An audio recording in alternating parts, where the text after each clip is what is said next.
If you've ever made a mistake while editing in CapCut, don't worry, because in this video I'm going to show you exactly how to undo in CapCut on PC, the fastest shortcut to use, where to find the undo button, and how redo works too. I'll also show you an important limitation you need to know, so you don't lose your undo history by accident. If this video helps you out, make sure to hit like and subscribe for more quick CapCut tutorials. Alright, let's jump right in.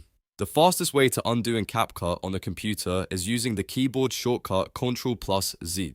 This is the quickest method if you want to reverse your last action instantly. For example, if you accidentally split a clip, trimmed too much, added the wrong text, or applied an effect you didn't want, just press Ctrl and Z together and CapCut will step back one action at a time. That one action at a time part is important. CapCut does not undo everything all at once. Instead, it rolls back your edits in order, one step at a time. So if you made 3 changes, like trimming a clip, adding text, and then applying an effect, you can press Ctrl Z multiple times to go back through each change one by one.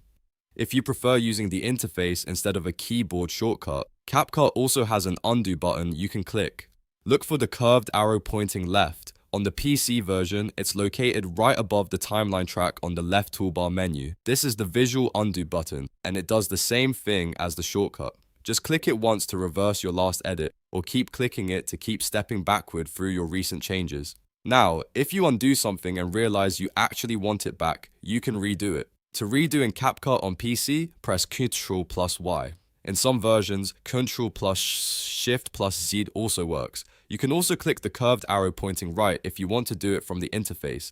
Redo is useful when you undo too far or change your mind after reversing an edit. Here's a simple example. Let's say you add text to your video, then you decide it doesn't look right and press Ctrl+Z. The text disappears. If you then decide you actually want that text back, use Ctrl+Y or Ctrl+Shift+Z to redo it and bring it back instantly. That makes editing much faster and a lot less stressful. Now let's talk about an important CapCut version 8.9 detail. The undo history in CapCut is temporary. That means it only exists during your current editing session. If you close the app or exit back to the main homepage menu, your undo history clears automatically. So if you're in the middle of editing and you think you might need to go back later, avoid closing CapCut unless you're completely done. This is one of the biggest things beginners miss. People often assume undo history stays saved forever, but in CapCut it does not. Once the session is gone, the rollback history is gone too. So if you made a bunch of changes and you're not sure about them, use as undo while you still have the project open. Another helpful tip is to edit carefully in stages.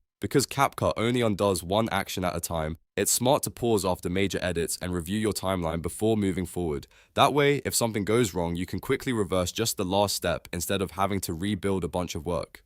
So to recap, here's the easiest way to undo in CapCut on PC. Press Ctrl+Z for undo, click the left curved arrow above the timeline if you want the visual button, and use Ctrl+Y or Ctrl+Shift+Z, or the right curved arrow to redo. Just remember that undo history is temporary and disappears when you close the app or leave the project homepage.